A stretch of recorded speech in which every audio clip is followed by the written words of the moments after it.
ఈరోజు టాపిక్ నిజమైన స్నేహితుడు ఎవరు? సమస్య: అయ్యా, జీవితంలో ఎంతోమంది స్నేహితులు ఉన్నారు. ఒక్కో స్థాయిలో ఒక్కొక్క రకమైన మిత్రులు జత అవుతున్నారు. సామాజిక మాధ్యమాల ద్వారా కూడా ఎంతోమంది మిత్రులు, స్నేహితులు తయారవుతున్నారు. ఇంతమందిలో నిజమైన స్నేహితులెవరో నాకు అర్థం కావడం లేదు. జీవితంలో నిజమైన స్నేహితులను గుర్తించడం ఎలా? వివరణ: పిల్లలు, మన చుట్టూ ఉండే మనుషులను బట్టి మన వ్యక్తిత్వం కూడా తయారవుతుందని మీకు తెలుసా? మనం చేసే స్నేహములు, మనము వాళ్ళతో చేసే ఆలోచనలు, సంభాషణలు, ప్రవర్తన ఇలా అన్నీ చేరి మన నడవడిని తీర్చిదిద్దుతాయి. మనం ఎంత మంచి వారమైనా సరే, చుట్టూ ఉన్న వ్యక్తులు మనల్ని ఎంతైనా ప్రభావితం చేయడానికి ఆస్కారం ఉంది. ఉదాహరణకు, బాగా చదివే పిల్లలతో మనం స్నేహం చేస్తే తప్పక మన చదువులో కూడా దాని ప్రభావం కనిపిస్తుంది. అలాగే సరి అయిన అలవాట్లు లేని పిల్లలతో మనం తిరుగుతూ ఉంటే ఇక మనం కూడా దురలవాట్లకు లోనవ్వడం సులభంగా మారుతుంది. అయినా మన బంగారం బాగుంటే ఇక వేరే వాళ్లను అనుకోవడం ఎందుకు అనే ఇంట్లో వాళ్ళ మాటలు మీరు కూడా వినే ఉంటారు. నిజంగా మీరు మచ్చలేని వ్యక్తిత్వం ఉన్నవాళ్ళైతే ఎలాంటి స్నేహితులు మీ చుట్టూ ఉన్నా మీరు మాత్రం వారి ప్రభావానికి లోనవ్వక, చెప్పాలంటే మీ ప్రవర్తనతో వాళ్ళల్లో కూడా మార్పు తీసుకొని రావచ్చు. బురద నీటితో స్నేహం చేసినంత మాత్రాన తామరాకులు, తామర పువ్వులు తమ దివ్యమైన శోభను కోల్పోలేదు కదా.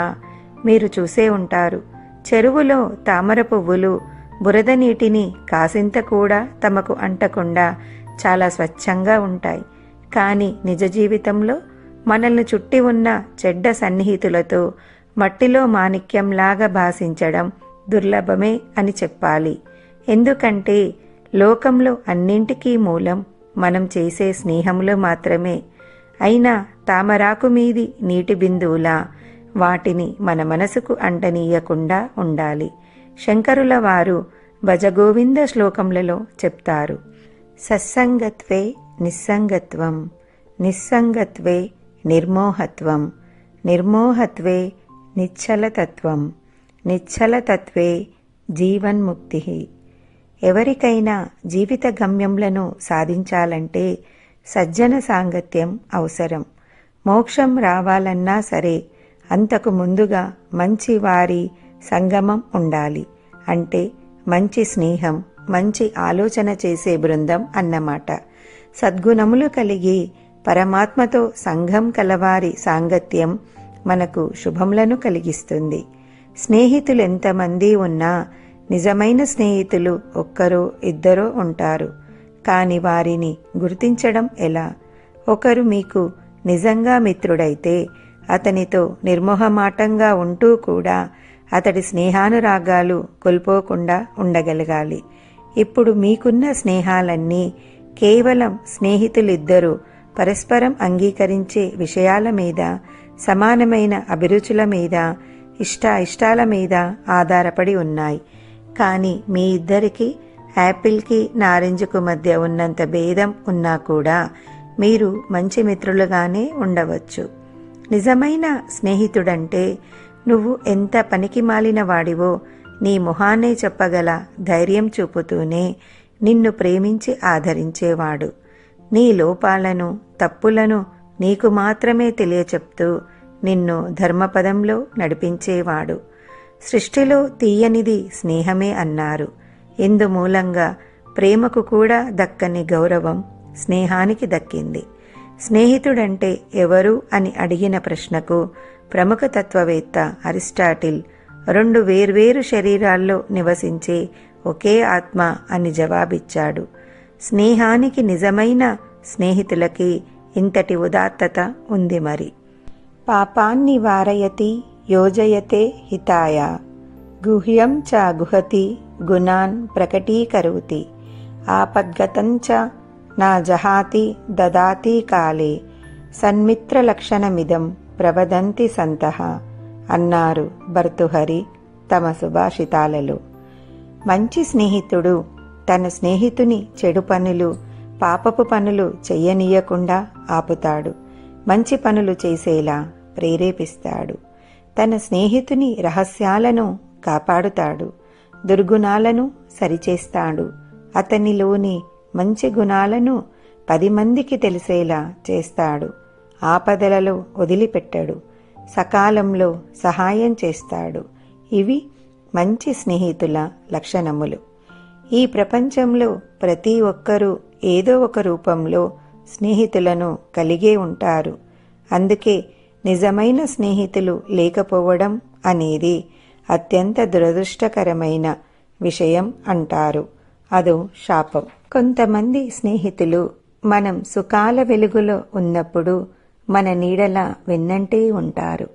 మనం వెలుగులోంచి కష్టాల చీకట్లోకి నడిచినప్పుడు నీడ మాయమైనట్టు మాయమైపోతారు.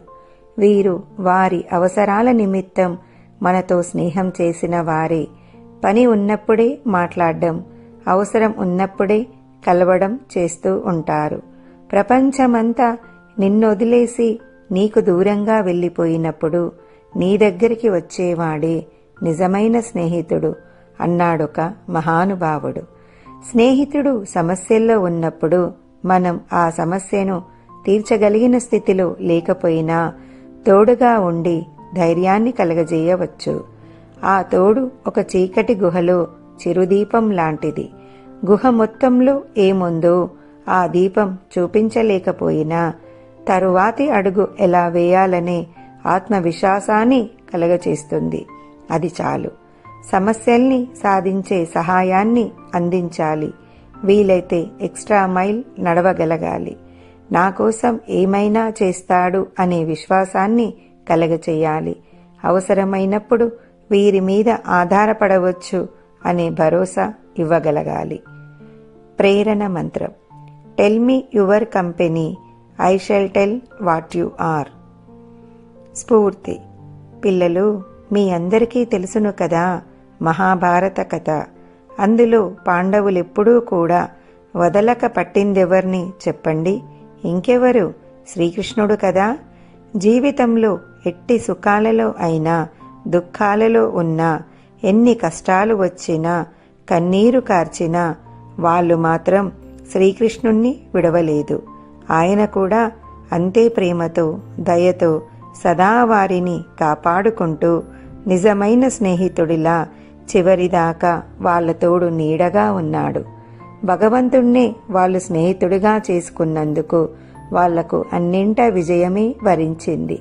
నిజానికి దేవుడే నిజమైన స్నేహితుడు. కానీ దుష్టులైన కౌరవులను నమ్మి వాళ్ళ స్నేహానికి దాసోహమై తాను మంచివాడైనా సరే దుష్ట చతుష్టయంలో ఒక్కడిగా చరిత్రహీనుడయ్యాడు కర్ణుడు. ఎన్ని ఆశలు చూపినా, తనలాంటి వారిని 10,000 మందిని ఎరగా చూపినా సరే, మాధవా మాకు నీ స్నేహం చాలును అని అర్జునుడు శ్రీకృష్ణుణ్ణి కోరాడు. కాబట్టే ఆయన నిజమైన స్నేహితుడై అన్ని రకాలుగా వారికి విజయం కోసమై శ్రమించాడు. ఇంకా చెప్పాలంటే అర్జునుడి రథసారథిగా మారిపోయాడు. అది స్నేహం విలువ. పార్థసారథి అని కూడా పిలిపించుకున్నాడు సుమా. పిల్లలు, మీరు నిజమైన స్నేహితుణ్ణి గుర్తించాలంటే అర్జునుడు శ్రీకృష్ణుడు మధ్యలో ఉన్న స్నేహబంధాన్ని పరిశీలించండి.